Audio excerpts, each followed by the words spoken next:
Iya. Terima kasih. Iya.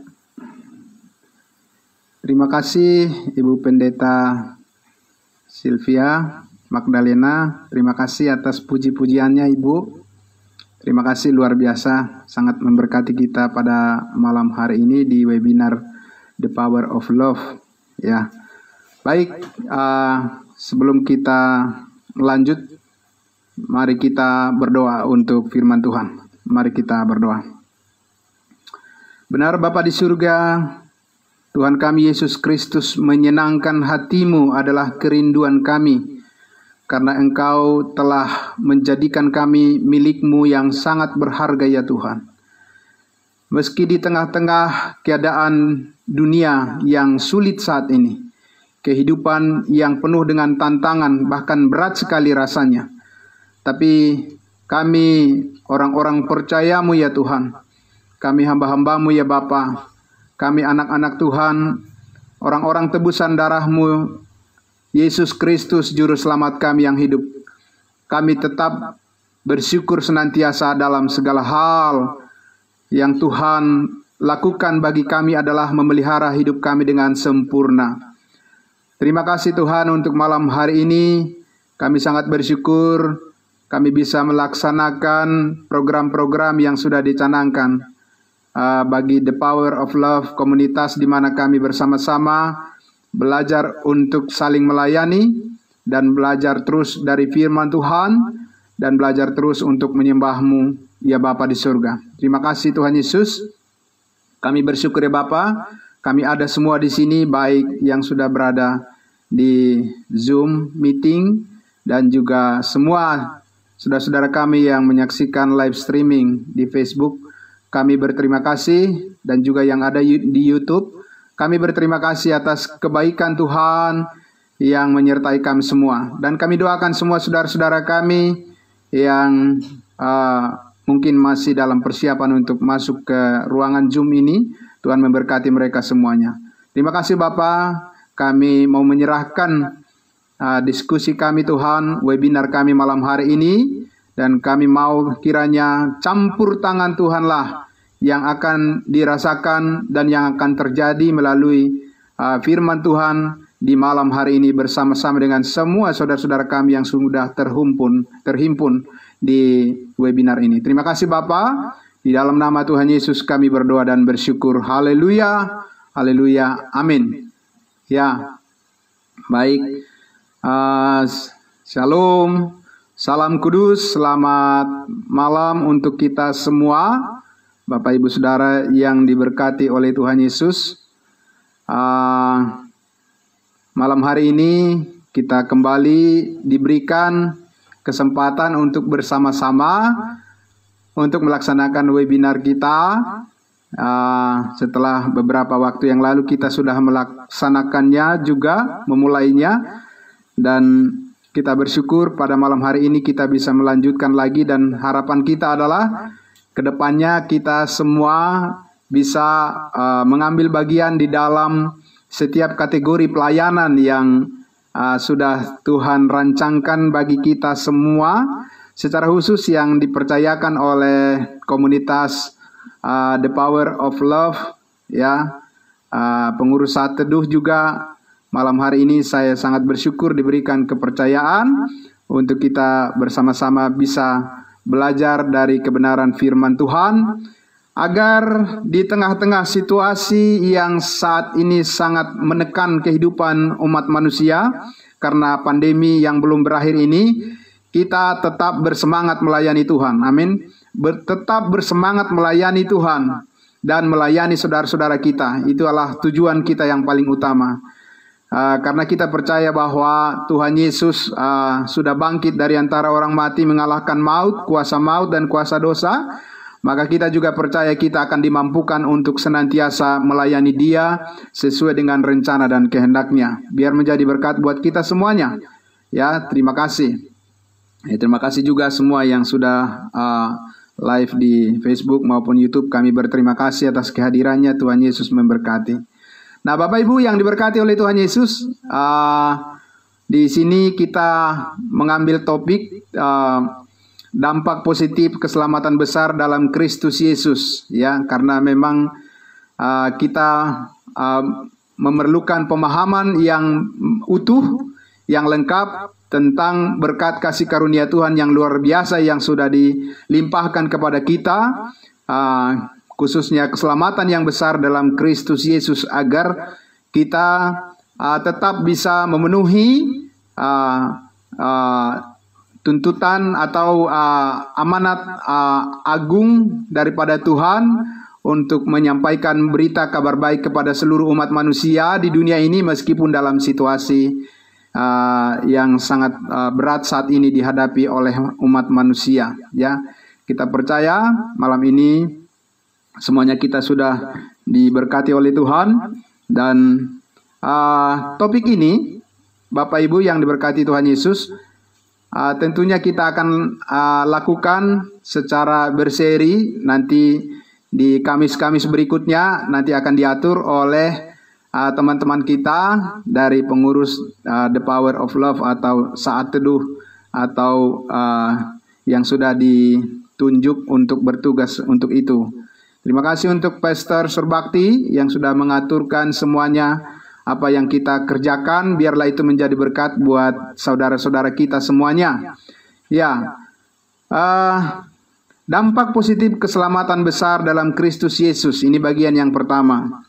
Kenapa dampak yang positif? Karena Bapak Ibu yang diberkati Tuhan Yesus, di tengah-tengah pandemi COVID-19, ya, Omikron dan lain sebagainya, varian bermacam-macam saat ini, kata-kata positif itu bukanlah sesuatu yang menggembirakan, ya, bagi di tengah-tengah masyarakat. Karena kalau dites, enaknya didengar adalah negatif gitu, ya. Jangan positif gitu. Kalau positif itu sudah mengganggu mental dan juga psikologis daripada orang-orang. Kalau dibilang positif, ya, harusnya yang didengar adalah negatif gitu, ya. Tetapi Bapak Ibu yang diberkati Tuhan Yesus, ya, malam ini kita akan berbicara tentang hal yang positif dalam keselamatan yang besar yang sudah dikaruniakan oleh Tuhan Yesus kepada kita, dan ini sangat penting untuk kita perbiasakan bahwa hal yang berpikir positif, berdampak yang positif, dan membuat kita senantiasa merasakan hal-hal yang membuat kita hidup dalam damai sejahtera Tuhan, ya. Ya, Bapak Ibu yang diberkati oleh Tuhan Yesus. Kenapa topik ini? Karena ya, survei membuktikan, ya.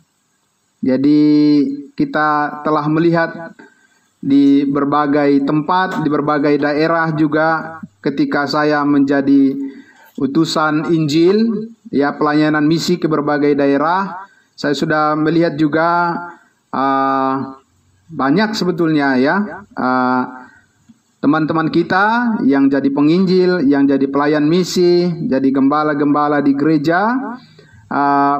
Mereka sebetulnya belum begitu mantap dalam pemahaman mereka tentang kasih karunia Allah yang telah dianugerahkan kepada kita. Itu adalah sesuatu yang mantap, ya. Jadi bukan sesuatu yang membuat kita ragu, tapi itu adalah sesuatu yang mantap luar biasa, dan ini perlu dimantapkan lagi, sehingga kita perlu berbagi pengalaman kepada saudara-saudara kita, teman-teman kita yang lain, tentu sesuai dengan firman Tuhan. Sehingga Bapak Ibu yang diberkati Tuhan Yesus, kalau ada keberhasilan, ya puji Tuhan. Tetapi semuanya kembali, kita harus membuat itu menjadi sebuah berkat atau sukacita yang benar-benar didukung oleh Alkitab dan memuliakan Tuhan kita tentunya, agar berdampak yang positif kepada kehendak Tuhan itu sendiri. Jadi bukan hanya merupakan sebuah enjoyment atau kesenangan atau kebahagiaan, sukacita kita sendiri, tapi itu memang benar-benar dikenan oleh Tuhan. Itu yang paling penting, ya. Nah, Bapak Ibu yang diberkati Tuhan Yesus, jadi malam hari ini sekali lagi ini akan kita lakukan secara berseri. Di Kamis yang akan datang juga akan kita lanjutkan lagi, ya. Baik.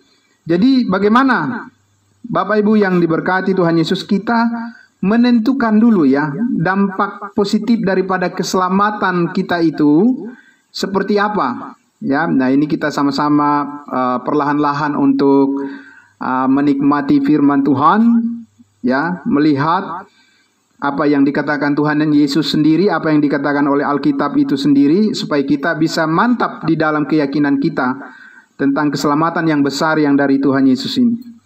Nah, jadi kalau berbicara tentang arti keselamatan, menurut beberapa kamus Alkitab itu sebetulnya simpel saja arti umumnya. Ya, karena itu adalah terminologi umum, ya.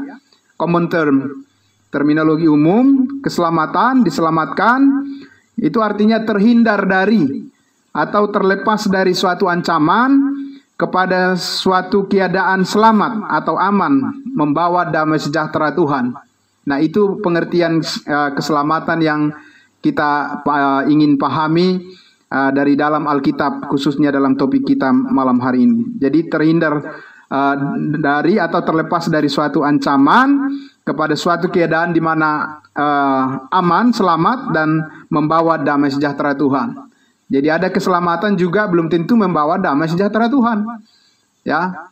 Nah, dan ada keselamatan yang bersifat sementara, ada keselamatan yang bersifat kekal. Nah, kita mau bukan yang sementara, tetapi yang bersifat kekal. Karena yang sementara akan berlalu. Tapi yang bersifat kekal adalah milik kita untuk selama-lamanya. Nah, Bapak Ibu yang diberkati oleh Tuhan Yesus, karena itu saya mencoba untuk menyampaikan bahwa banyak yang melayani atau memberitakan Injil, ya, quote unquote, ya, itu mereka sebetulnya masih sebatas memperkirakan, baru membangun. Jadi mereka membangun pemahaman yang sebetulnya itu kurang tepat, ya, meskipun itu diambil dari dalam Alkitab, ya, tetapi penempatan daripada kebenaran yang dimaksudkan oleh Alkitab itu sendiri terkait dengan pemahaman tentang keselamatan yang besar dalam Kristus itu sering bias atau sering itu dianggap sebagai hanya sesuatu yang bersifat sepintas saja, atau hanya bersifat hanya dasar dalam pengertian bahwa itu bisa dilakukan hanya atau bisa dimengerti dengan singkat saja atau dengan sepintas saja, ya. Nah, Bapak Ibu yang diberkati oleh Tuhan Yesus, nah malam ini akan saya coba untuk menyampaikan bagaimana kita betul-betul melihat dari dalam Alkitab bahwa sebetulnya fondasi iman kita untuk bisa tetap kokoh berdiri di dalam Tuhan itu adalah kalau kita mengerti tentang konsep keselamatan, ajaran dasar tentang keselamatan berdasarkan kasih karunia Allah yang dinyatakan di dalam Alkitab ini bagi kita, ya. Nah, untuk itu saya mengajak kita untuk pertama-tama akan saya perlihatkan dari Matius pasal 7, ya. Saya akan bisakah saya share screen Matius pasal, oh ya, terima kasih untuk Ibu Pendeta Sylvia, ya.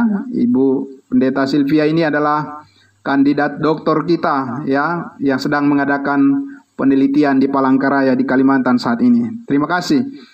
Matius pasal 7 ayatnya yang ke-24 sampai ayatnya yang ke-27, Ibu. Iya, saya minta tolong. Nah, mulai dari ayat 24, saya akan membacakan. Di sini dikatakan bahwa setiap orang yang mendengar perkataanku ini dan melakukannya, ia sama dengan orang yang bijaksana yang mendirikan rumahnya di atas batu. Kemudian turunlah hujan dan datanglah banjir, lalu angin melanda rumah itu, tetapi rumah itu tidak rubuh sebab didirikan di atas batu. Nah, ayatnya yang ke-26. Tetapi setiap orang yang mendengar perkataanku ini dan tidak melakukannya, ia sama dengan orang yang bodoh yang mendirikan rumahnya di atas pasir. 27. Kemudian turunlah hujan dan datanglah banjir, lalu angin melanda rumah itu, sehingga rubuhlah rumah itu dan hebatlah kerusakannya. Nah, Bapak Ibu yang diberkati oleh Tuhan Yesus, kita tadi melihat bahwa apa yang dikatakan oleh Tuhan Yesus adalah di ayat 26 di depan murid-muridnya, ya, dan juga semua orang yang mendengar pada saat itu. Di sini kata kuncinya di ayat 26 itu dikatakan, tetapi setiap orang yang mendengar perkataanku ini dan tidak melakukannya. Ya, jadi perkataan Yesus yang mana yang harus kita dengar dan yang kita melakukannya supaya kita dianggap orang yang bijaksana mendirikan rumah kita. Kan itu pertanyaan kita. Perkataanku ini dan melakukannya. Pertanyaannya adalah perkataan Yesus yang mana yang harus kita dengar, ya, dan melakukannya supaya kita dianggap menjadi orang yang bijaksana dan mendirikan rumah yang kokoh di atas batu. Begitu, ya. Nah, Bapak Ibu yang diberkati oleh Tuhan Yesus, saya akan mengajak kita untuk melihat konteks, ya. Jadi belajar Alkitab itu, memahami Alkitab itu tidak bisa lepas daripada konteksnya. Apa yang sebelumnya dan apa yang sesudahnya dibicarakan itu namanya konteks, ya. Nah, sekarang kita akan lihat sekali lagi perkataan yang mana dan maksud Yesus yang harus kita lakukan itu yang mana, ya, yang harus kita dengar dan kita lakukan. Coba kita buka di Matius pasal 5 ayatnya yang ke-27. Matius pasal 5, ya. Terima kasih Ibu Pendeta Silvia. Ayatnya yang ke-27. Matius 5 ayat 27 sampai ayat 30 saya akan baca, ya. Ya. Karena Matius pasal 5, 6, 7, 3 pasal ini adalah satu konteks di mana Yesus mengajar di bukit. Nah, ini yang dikatakan Yesus sebelumnya. Konteksnya yang mau kita dengar, mau kita lakukan. Ya. Apakah memang itu yang dimaksudkan oleh Yesus? Ayat 27, kamu telah mendengar firman, jangan berzinah. Tetapi aku berkata kepadamu, setiap orang yang memandang perempuan serta menginginkannya sudah berzinah dengan dia di dalam hatinya. Ya, 29. Maka jika matamu yang kanan menyesatkan engkau, disuruh apa? Cungkillah dan buanglah itu. Karena lebih baik bagimu jika satu dari anggota tubuhmu binasa daripada tubuhmu dengan utuh dicampakkan ke dalam neraka. Jadi Tuhan katakan kalau bersalah matamu salah satu, ya, maka dikatakan cungkillah dan buanglah itu. Ya. Berapa banyak kita sudah bersalah mata kita, tapi kita tidak melakukannya, walaupun kita sudah mendengar firman ini. Kemudian di ayatnya yang ke-30, dan jika tanganmu yang kanan menyesatkan engkau, penggallah dan buanglah itu, karena lebih baik bagimu jika satu dari anggota tubuhmu binasa daripada tubuhmu dengan utuh masuk neraka. Berapa banyak juga saat tangan kita bersalah dan bahkan menyesatkan, tetapi kita tidak melakukan apa yang dikatakan Yesus di sini. Ya, tidak memenggalnya dan tidak membuangnya. Nah, lantas ada orang mengatakan, bukan begitu maksud Yesus. Ya, jangan koreksi firman Tuhan. Apa yang sudah dikatakan oleh Tuhan Yesus di situ memang maksudnya sungguh-sungguh demikian. Jadi kita harus menghargai firman itu sebagaimana dikatakan di situ oleh Tuhan Yesus. Maka kita juga percaya bahwa itulah maksudnya. Kita tidak bisa mengambil ini menurut maksud kita sendiri. Tapi memang itu yang dimaksudkan oleh Tuhan Yesus. Dan tidak perlu harus kita koreksi perkataan Yesus. Ya. Nah, jadi Bapak Ibu yang diberkati Tuhan Yesus, ini contoh misalnya yang mengakibatkan banyak orang menjadi ragu. Kenapa? Karena orang-orang saat ini menganggap bahwa keselamatan itu haruslah dengan perbuatan, karena memang ini adalah bagian daripada pernyataan Yesus Kristus yang mengelaborasi hukum Taurat itu sendiri, tidak seperti yang dipikirkan oleh Farisi dan ahli Taurat, tetapi Yesus sekarang menyatakan makna sebenarnya daripada hukum Taurat itu sendiri, dan tidak ada yang sanggup melakukannya. Nah, kemudian kalau kita lihat di Matius pasal 6, kita bisa lihat Matius pasal 6. Ya, Matius pasal 6 ayatnya yang ke 11. Matius pasal 6 ayatnya yang ke-11.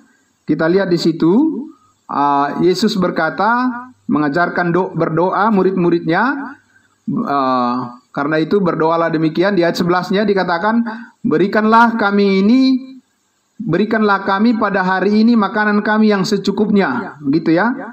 Berapa banyak orang yang kaya raya, yang punya banyak persediaan, punya banyak deposito, punya banyak bidang tanah, punya banyak mobil, rumah, ya, punya banyak uang, makanan berlimpah-limpah, tapi mereka selalu berdoa, berikanlah kami pada hari ini makanan kami yang secukupnya. Saya juga bingung, ya, saudara-saudara. Bingung juga kita. Makanan yang secukupnya yang bagaimana yang harus Tuhan berikan kepada kita saat ini. Padahal kita ini sadar kita bahwa kita memiliki kelimpahan di dalam kecukupan, bukan kecukupan, kelimpahan berkat daripada Tuhan. Tapi masih banyak orang yang masih berdoa, berikanlah kami hari ini makanan kami yang secukupnya. Ya, jadi kita perlu memahamilah apa yang dikatakan oleh Yesus ini. Bukan berkaitan dengan kondisi di mana kita memiliki kelimpahan berkat dalam Kristus saat ini, ya. Karena itu Yesus menyampaikan sebelum dia mati disalibkan, dan bahkan di ayatnya yang ke-14 kita lihat dulu ayat 14. Ayat 14. Jikalau kamu mengampuni kesalahan orang, Bapamu yang di sorga akan mengampuni kamu juga. Nah, ini jikalau kamu mengampuni kesalahan orang, ya, Bapamu yang di sorga akan mengampuni kamu juga. Jadi tergantung kamu. Kalau kamu ampuni orang, Tuhan ampuni kamu. Kalau kamu tidak mengampuni orang, Tuhan tidak mengampuni kamu. Ayatnya yang keberapa itu? Ayatnya yang ke-15 ya. Coba kita lihat ayat 15-nya. Ayat 15, tadi 14, 15 itu di Matius ya. 14, 15. Coba kita lihat ya Bapak Ibu. Pelan-pelan aja kita coba memahami. Iya. 15. Tetapi jikalau kamu tidak mengampuni orang, Bapamu juga tidak akan mengampuni kesalahanmu. Nah, ya kan?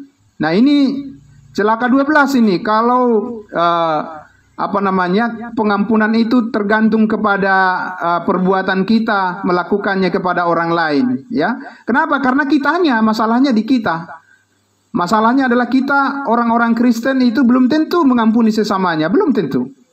Tapi dia selalu berkata, ampunilah kami seperti kami telah mengampuni orang yang bersalah pada kami. Begitu ya, terus saja disampaikan begitu, terus didoakan. Tapi dia sendiri juga nggak mengampuni sebenarnya orang lain. Dan banyak orang Kristen yang tidak mengampuni sesamanya. Tapi dia terus saja menyampaikan, ampunilah kami seperti kami telah mengampuni orang yang bersalah pada kami. Begitu ya. Jadi itu semuanya confuse, membuat jadi campur aduk semuanya. Apa yang Tuhan katakan kepada bangsa Israel, kemudian ditarik garis lurus sekarang ini berlaku bagi kita sebagai tubuh Kristus yang sudah diampuni oleh darah Yesus. Ya, kita tahu kan doa ini disampaikan oleh Tuhan Yesus sebelum darahnya tertumpah di Bukit Kalvari, sebelum dia lunas membayar segala dosa kita. Tetapi sekarang kita tidak berada di posisi itu, sehingga kita perlu memahami pembagian firman itu. Kita harus tepat agar ya kehidupan kita melakukan firman yang Tuhan kehendaki memang sesuai dengan apa yang Dia inginkan, bukan sekedar kita hanya menghafal secara literate daripada ayat firman yang di Alkitab itu sendiri. Coba kita lihat lagi Bapak Ibu yang diberkati Tuhan Yesus, Efesus pasal 4 ayat 32. Ya, Efesus pasal 4 ayat 32, saya minta tolong. Ya. Terima kasih. Efesus 4 ayatnya yang ke-32. Sekarang kita lihat bagaimana kasih karunia Allah sesudah Yesus Kristus mati disalibkan. Apa yang dikatakan oleh Rasul Paulus yang menerima wahyu dari Tuhan Yesus langsung dari surga, yang sudah naik dan duduk sebelah kanan Allah Bapa di surga. Kalau yang tadi ketika Yesus mengajarkan doa itu, dia masih berada di posisi sebagai manusia dan darahnya belum tertumpah. Dia belum melakukan penebusan akan segala dosa kita, belum mengampuni segala dosa kita posisinya pada saat itu. Nah, sekarang firman ini di bagian Efesus 2:32 dikatakan, tetapi hendaklah kamu ramah seorang terhadap yang lain, penuh kasih mesra dan saling mengampuni kita secara horizontal, sebagaimana Allah di dalam Kristus telah mengampuni kamu.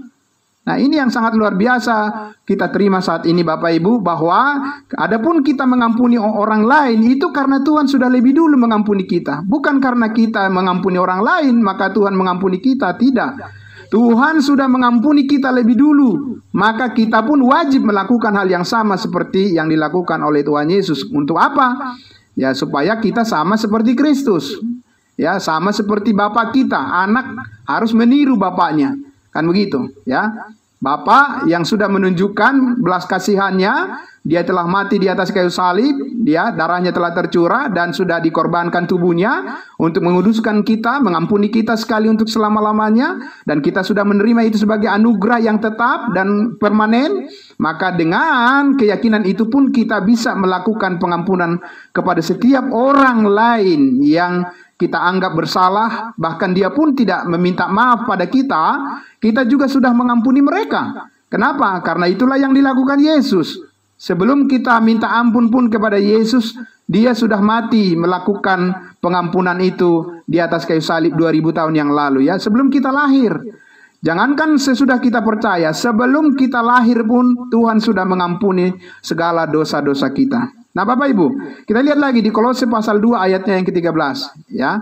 Kolose pasal 2 ayat 13, ya. Kolose 2 pasal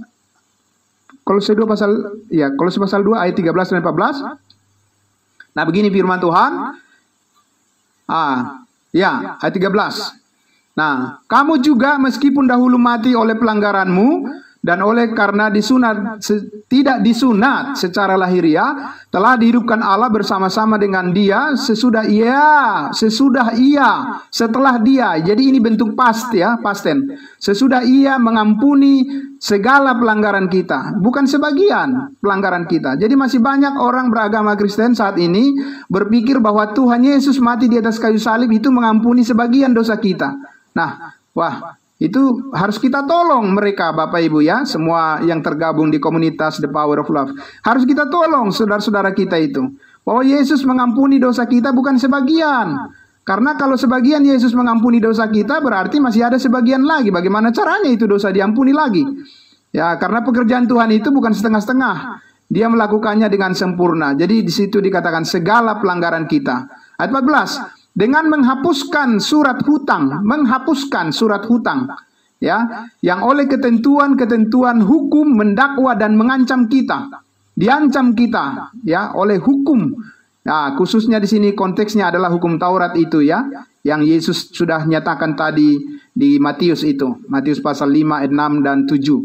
Itu mengancam kita, dan itu ditiadakannya dengan memakukannya pada kayu salib. Tidak ada lagi tuntutan daripada hukum Taurat itu yang membawa punishment kepada kita saat ini di dalam Kristus.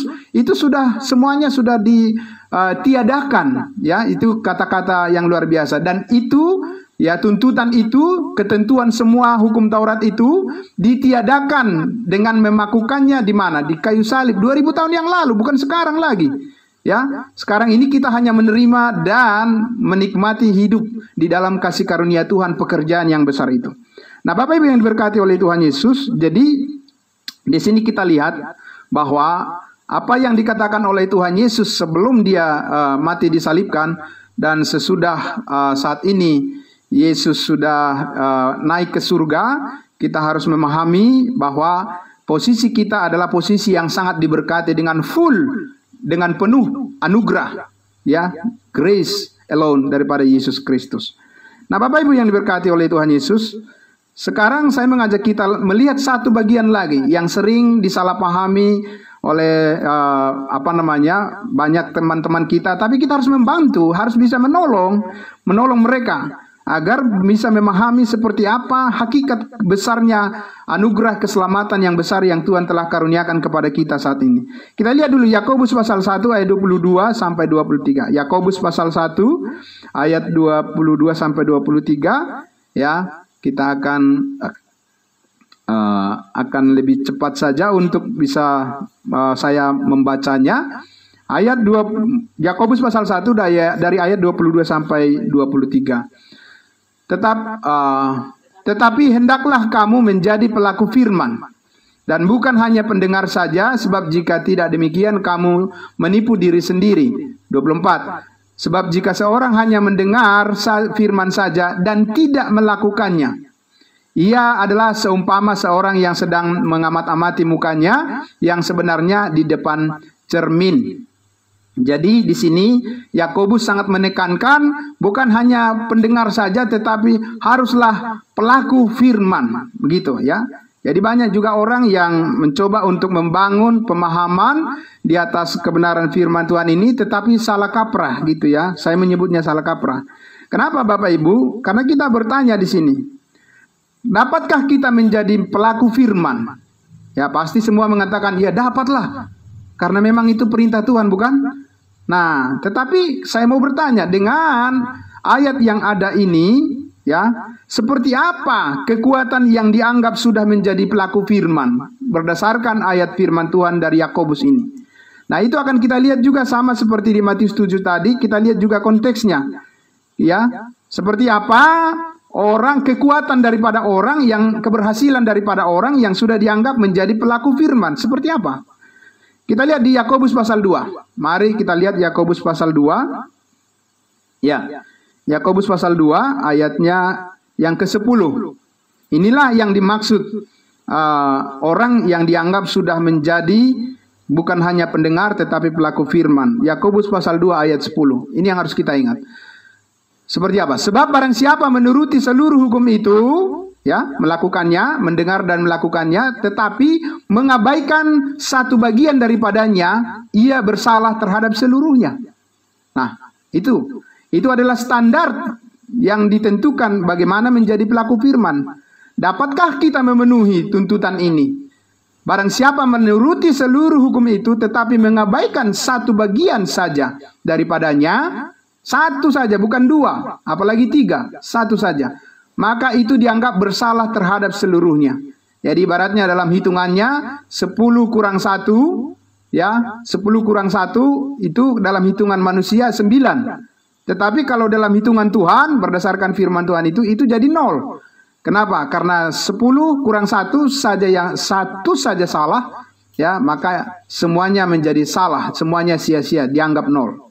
Nah, jadi Bapak Ibu yang diberkati Tuhan Yesus, salah satu salah semua dan semuanya menjadi sia-sia. Kita lihat lagi di ayatnya yang ke-20, pasal 2 ayatnya yang ke-20. Ya. Pasal 2 ayatnya yang ke-20, boleh dinaikkan sedikit lagi. Ya, terima kasih Ibu. Ayat 20. Hai manusia yang bebal, maukah engkau mengakui sekarang bahwa iman tanpa perbuatan adalah iman yang kosong? Nah, ini ya. Jadi ini sering diambil sebagai dasar untuk mengimani bahwa kita ini saat ini tidak cukup hanya dengan iman diselamatkan, tapi harus juga dengan perbuatan. Karena ada ayat yang mengatakan demikian, ya. Iman tanpa perbuatan adalah iman yang kosong. Nah, inilah yang banyak mengguncangkan iman orang yang awalnya dia percaya selamat hanya dengan iman, tetapi ketika ayat firman ini dibawa, orang itu menjadi ragu. Karena apa? Ragu karena ditambahkan ada perbuatan yang menjadi syarat untuk memperoleh keselamatan. Nah, Bapak Ibu, dari pengalaman di berbagai daerah saya menjadi utusan Injil. Nah, ini yang sering membuat mereka ragu. Kan mana mungkin Pak cukup hanya dengan iman kita diselamatkan. Kan harus ada dengan perbuatan-perbuatan. Apalagi misalnya semua agama di dunia ini kan mengajarkan perbuatan baik kan. Nah, sehingga banyak orang tambah yakin bahwa dengan ayat ini betullah bukan hanya iman yang membawa kita kepada keselamatan, tetapi harus juga ditambahkan dengan perbuatan-perbuatan. Nah, sehingga kita tahu bahwa mereka menjadi ragu dengan kepastian keselamatan itu. Mereka bilang saya pasti selamat, tetapi tergantung pada perbuatan nantinya seperti apa Tuhan menimbang di masa yang akan datang, begitu ya. Nah, jadi Bapak Ibu yang diberkati Tuhan Yesus, kita lihat sekarang coba kita lihat di dalam Roma pasal 4 ayatnya yang ke-5. Kita pindah ke kitab Roma. Kitab Roma pasal 4 ayatnya yang ke-5. Ya. Ini saya akan bacakan untuk kita.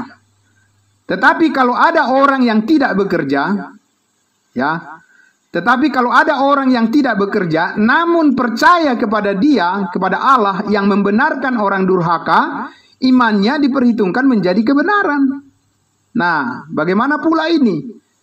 Jadi, Rasul Paulus mengatakan bahwa kalau ada orang yang tidak berbuat, ada orang yang tidak bekerja, tetapi dia percaya kepada Allah yang membenarkan orang durhaka, membenarkan orang berdosa, maka iman orang itu diperhitungkan, dihitung. Ya, dihitung oleh Allah menjadi kebenaran. Orang itu jadi benar karena percaya. Ya, walaupun dia tidak berbuat, dia tidak bekerja. Nah, jadi ini adalah kebenaran Allah yang mana sekarang ini yang sedang Tuhan berlakukan kepada kita sesudah Yesus Kristus menganugerahkan ya tubuhnya, darahnya sebagai korban tebusan untuk melunasi semua hutang dosa kita dan membayar kita dengan cash ya, dan menguduskan kita sekali untuk selama-lamanya. Yang mana berita Injil, kabar baik yang harus kita beritakan kepada orang lain agar orang itu tepat menerima kuasa daripada kabar baik atau kabar keselamatan yang kita bawa. Nah, kalau ini kita campur adukan ya Bapak Ibu, kalau saya tanya misalnya, banyak orang yang mengatakan, iya Pak, iman itu sejalan dengan perbuatan. Begitu ya. Cobalah terapkan dulu iman itu sejalan dengan perbuatan dengan Roma 4 ayat 5 ini. Itu sejalan bukan? Tidak sejalan. Ya, imanlah yang di sini yang diperhitungkan oleh Allah sebagai jalan kebenaran bagi orang yang percaya, bukan perbuatan. Sama seperti Efesus 2 ayat 8 dan 9 dikatakan, sebab karena kasih karunia kamu diselamatkan melalui iman, itu bukan hasil usahamu, tetapi pemberian Allah, itu bukan hasil pekerjaanmu. Ya, jangan ada orang yang memegahkan diri. Efesus 2 ayat 8 dan 9. Ya, terima kasih Ibu Pendeta Silvia, terima kasih ya. Sebab karena kasih karunia kamu diselamatkan oleh iman. Ya, itu bukan hasil usahamu, tetapi pemberian Allah. Pemberian, di situ pemberian adalah anugerah yang cuma-cuma, ya, tidak ada itu adalah pamrih, pemberian cuma-cuma. Ayat 9, itu bukan hasil usahamu, ya, keselamatan itu bukan hasil usahamu, jangan ada orang yang memegahkan diri. Nah, jadi bagaimana orang yang memegahkan diri? Ya, kalau ada dia merasa bahwa perbuatannya turut menjadi syarat bagi dia untuk pertimbangan bagi Tuhan sebagai jalan keselamatan, maka orang itu sudah dianggap itu memegahkan diri. Karena itu merupakan suatu kesombongan, seolah-olah Tuhan tidak sanggup menyelamatkan sendiri, harus dibantu gitu ya. Tuhan dibantu untuk keselamatannya. Tidak perlu dibantu Tuhan untuk keselamatan manusia. Tuhan sendiri sanggup dan dengan darahnya sanggup mengalahkan maut dan menyelamatkan setiap orang yang percaya. Nah, jadi karena itu saya ingin katakan bahwa begitu banyak orang beragama Kristen, kalau bukan jutaan, ribuan orang beragama Kristen yang masih punya konsep yang ada di dalam pikirannya bahwa selamat untuk masuk surga itu adalah harus dengan iman ditambah dengan perbuatan. Sehingga konsekuensinya adalah, dampaknya adalah bukan sesuatu yang positif kepada keyakinan yang teguh di dalam Alkitab, tetapi itu adalah mengakibatkan keraguan-raguan. Dari mana kita tahu? Karena coba aja kita tanya orang beragama Kristen, kebanyakan itu mengatakan mudah-mudahan saya selamat, mudah-mudahan diterima di sisinya, semoga, begitu ya. Jadi mereka tidak percaya bahwa kepastian keselamatan masuk surga itu adalah merupakan keyakinan yang sesuai dengan Alkitab. Dan mereka lebih banyak memilih mudah-mudahan selamat daripada pasti selamat. Kenapa? Karena itu tadi confuse. Ya, ada kekacauan pemahaman di dalam konsep keselamatan, apa yang dinyatakan oleh Tuhan Yesus pada saat dia hidup di bumi ini dan sesudah ia naik ke surga, dan kepada siapa dia berbicara dan tentang apa dia berbicara. Nah, karena itu kunci memahami perkataan Yesus dan Yakobus ini, Bapak Ibu yang diberkati Tuhan Yesus, kita akan melihat konteksnya dan apa yang sebelum dan sesudahnya. Mari kita lihat dulu Matius pasal 6, Matius pasal 10, ya, Matius pasal 10 ayatnya yang kelima. Ayatnya yang kelima dan ayatnya yang keenam.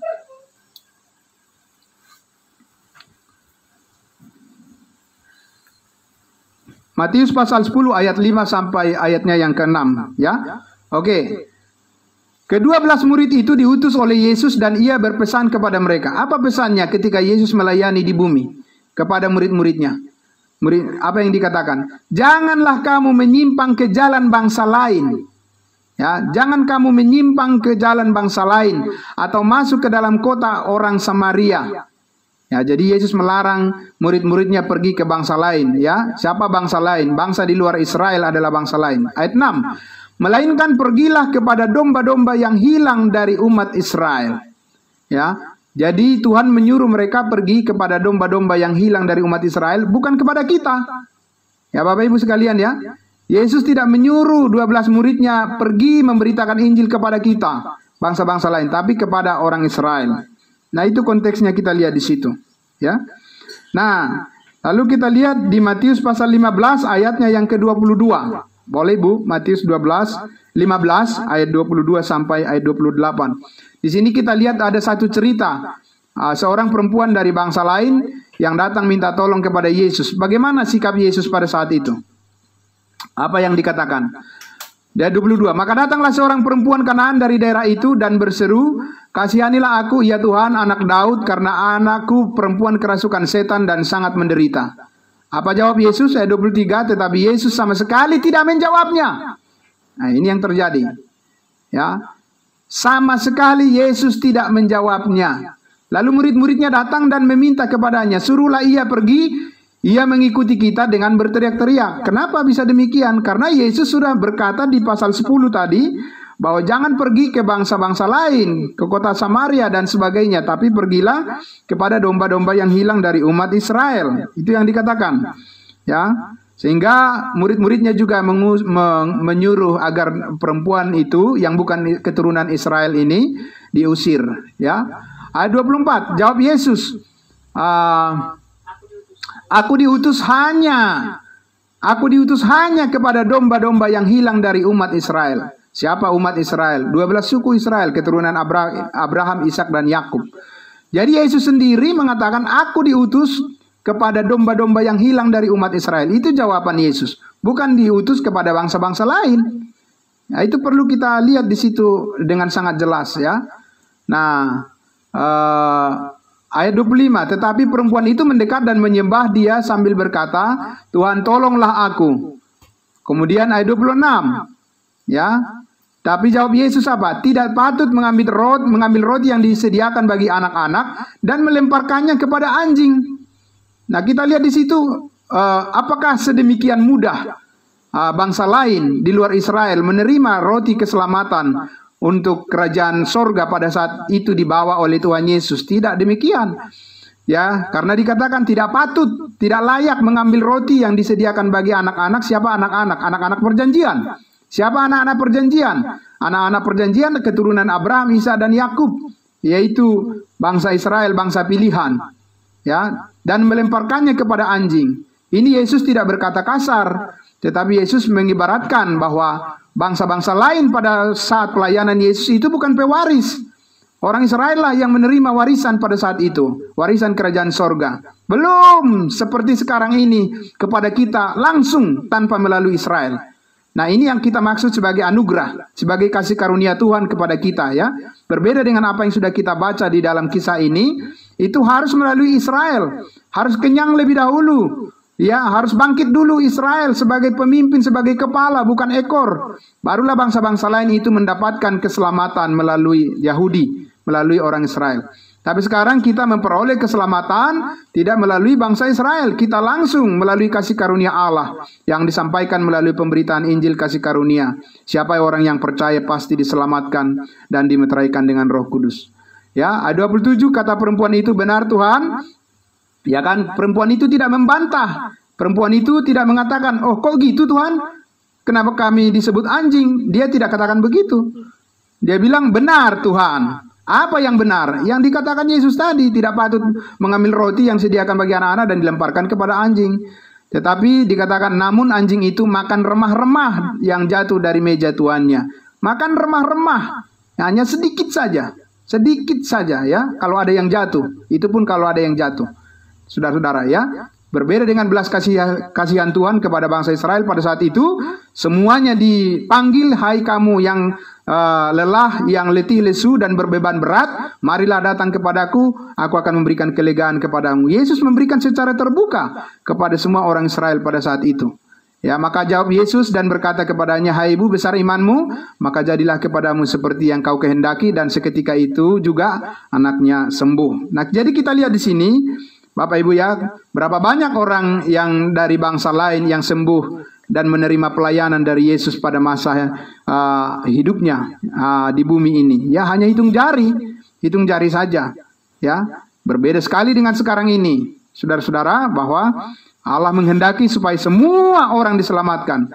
Sesudah Yesus mati disalibkan dan mencurahkan darahnya, dan dia mengaruniakan kasih karunia yang besar secara cuma-cuma kepada setiap orang yang percaya saat ini, dan itu berlaku, diberikan, ditawarkan kepada semua orang, ya, siapa yang percaya memperoleh hidup yang kekal.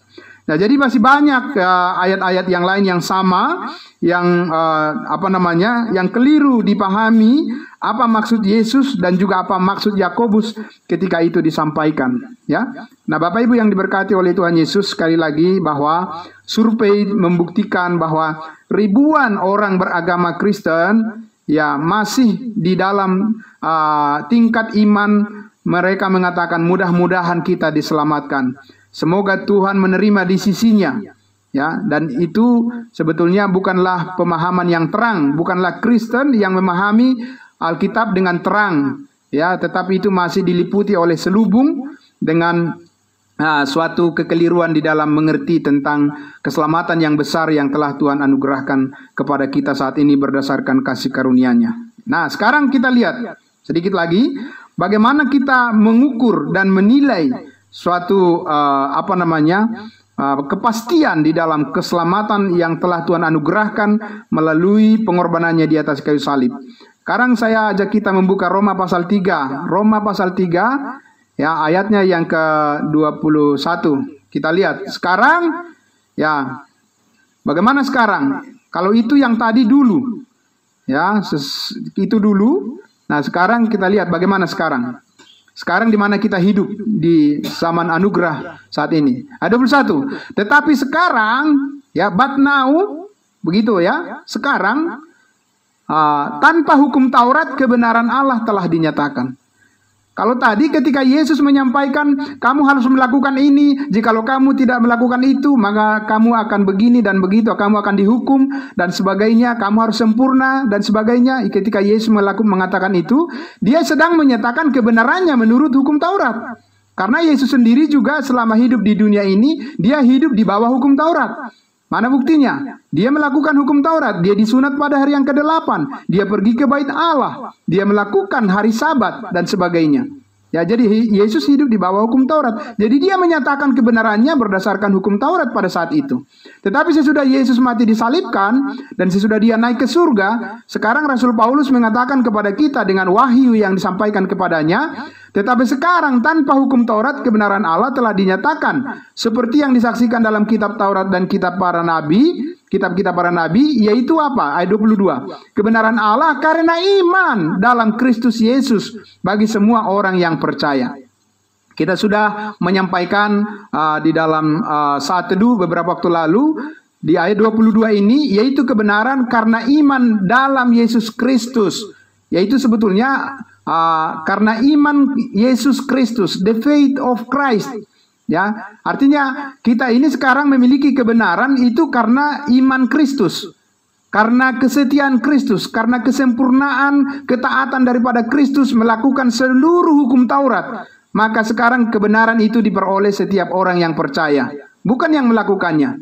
Ya, karena Yesuslah yang melakukannya dengan sempurna, dan itu menjadi milik kita kesempurnaan itu. Karena kita di dalam Dia, Dia di dalam kita. Ya, sebab tidak ada perbedaan dikatakan. Nah, karena 23, karena semua orang telah berbuat dosa atau telah berdosa dan telah kehilangan kemuliaan Allah. Ya, itu adalah fakta. Tetapi sekarang ayat 24, dan oleh kasih karunia telah dibenarkan dengan cuma-cuma karena penebusan dalam Kristus Yesus. Jadi kita ini dibenarkan bukan bayar, bukan harga mahal, bayar harga mahal. Ya, bukan kita yang membayar. Masih banyak orang, teman-teman kita, dan ini harus kita tolong ya, Bapak Ibu yang diberkati Tuhan Yesus.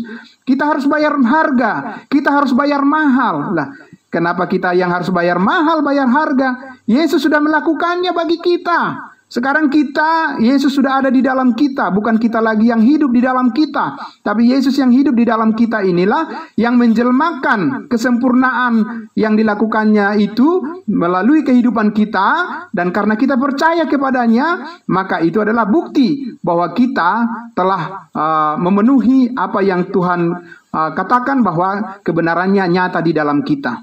Jadi melalui imanlah kita bisa menjelmakan pekerjaan yang sempurna yang sudah Yesus lakukan di atas kayu salib di dalam seluruh aspek kehidupan kita. Dan itu bukan perbuatan kita, itu bukan hasil usaha kita. Ya, dan itu bukan hasil pembayaran kita, bukan harga mahal, bayar harga mahal kita di dalam melayani Tuhan Yesus. Tidak, Dia yang sudah bayar bagi kita. Maka kita memberikan diri kita, mengimani, mempercayai firman-Nya, sehingga apa yang kita lakukan itu bukan lagi pekerjaan kita, tetapi Kristus yang hidup di dalam kita. Nah, Bapak Ibu yang diberkati oleh Tuhan Yesus, karena itu saya mengajak kita untuk melihat satu bagian ayat yang terakhir, karena di Kamis depan kita masih akan melanjutkan bagian ini, bagian yang kedua. Saya mengajak kita untuk melihat di dalam Roma pasal 5, ya, Roma pasal 5, ayatnya yang ke-8 sampai ayatnya yang ke-10. Ya. Oke. Ya, ini sudah menjadi bagian yang terakhir dalam pemaparan saya, penyampaian saya, supaya kita nanti pada saat kita diskusi, ya Bapak Ibu sekalian, kita bisa dalam tanya jawab lebih banyak waktunya nanti ya. Ya, kita baca dari ayat, saya akan membacakan dari ayat 8 ya. Ya. Akan tetapi Allah menunjukkan kasih-Nya kepada kita oleh karena Kristus telah mati untuk kita ketika kita masih berdosa.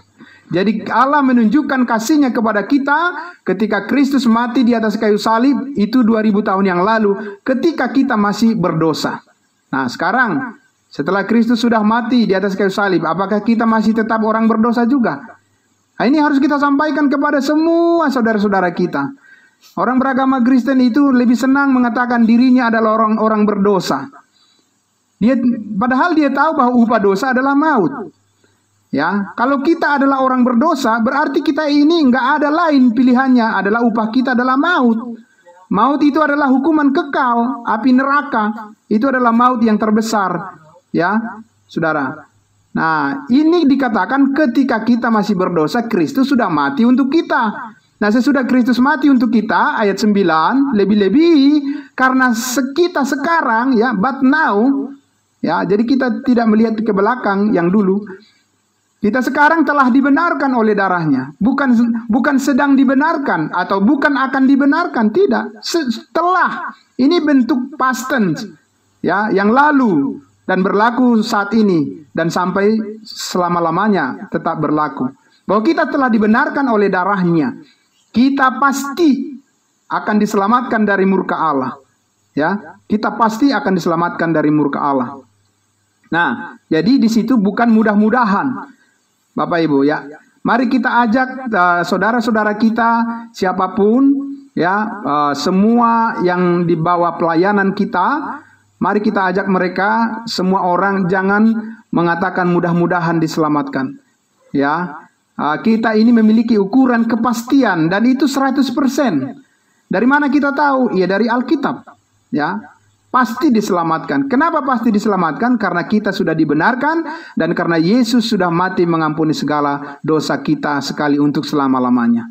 Nah, Bapak Ibu, inilah dampak yang sangat positif jikalau kita menyampaikan kabar baik, kabar Injil kasih karunia Allah, keselamatan yang besar dalam Yesus Kristus untuk membangun fondasi iman yang melekat kepada Injil Kristus dan akan membangun juga spirit multiplikasi menjadi pemenang jiwa yang handal bagi semua orang yang rindu untuk melayani Tuhan. Dan itu adalah tugas panggilan kita semuanya, ya. Jadi puji Tuhan, Bapak Ibu yang diberkati. Nah, itulah yang bisa saya sampaikan. Semangat terus melayani di tengah-tengah situasi yang sulit saat ini. Justru disinilah pengharapan ini harus kita hadirkan. Ya, bukan usahamu, bukan kekuatanmu, bukan kebaikanmu, ya, bukan apa yang kau lakukan, bukan apa yang kau perjuangkan, tetapi semata-mata anugerah kasih karunia Yesus Kristus di atas kayu salib telah menebus semua dosamu, mengampuni engkau sekali untuk selama-lamanya. Maka ketika engkau percaya, engkau diberikan jaminan kepastian masuk surga. Bapak Ibu yang diberkati Tuhan Yesus, banyak orang takut saat ini. Takut apa? Takut mati, saudara-saudara. Kenapa belum takut mati? Ya karena mereka tidak tahu kemana mereka sesudah mati. Ya, tapi kalau kita sudah tahu, tadi sudah dikatakan pasti selamat, pasti masuk surga. Kenapa kita harus takut, Bapak Ibu sekalian? Tidak perlu ada yang harus ditakutkan.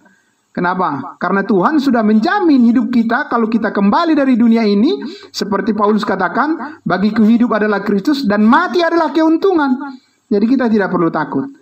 Tentunya ini adalah merupakan anugerah Tuhan, bukan untuk menjadi kesombongan, tetapi ini adalah menjadi suatu kerendahan hati untuk kita mengasihi orang lain sama seperti Tuhan sudah terlebih dahulu mengasihi kita. Saya kira itu yang bisa saya sampaikan.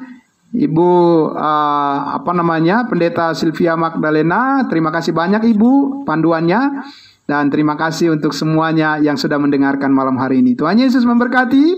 Saya kembalikan kepada Ibu Pendeta Sylvia.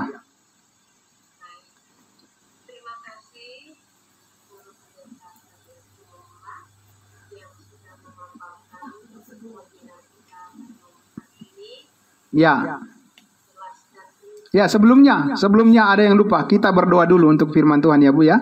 Ya saya diingatkan. Ya itulah. Ya saya diingatkan. Mari kita berdoa. Allah Bapa di dalam surga, terima kasih. Kami sangat bersyukur firman Tuhan pada malam hari ini. Diberikan kami Tuhan kekuatan baru, diberikan kami pertolongan oleh Roh Kudus. Dan biarlah semua diberkati dengan berlimpah dengan hikmat dan kekuatan dan juga spirit semangat yang luar biasa dari Tuhan atas firman-Mu. Dalam nama Tuhan Yesus kami berdoa. Haleluya. Amin. Terima kasih. Ya.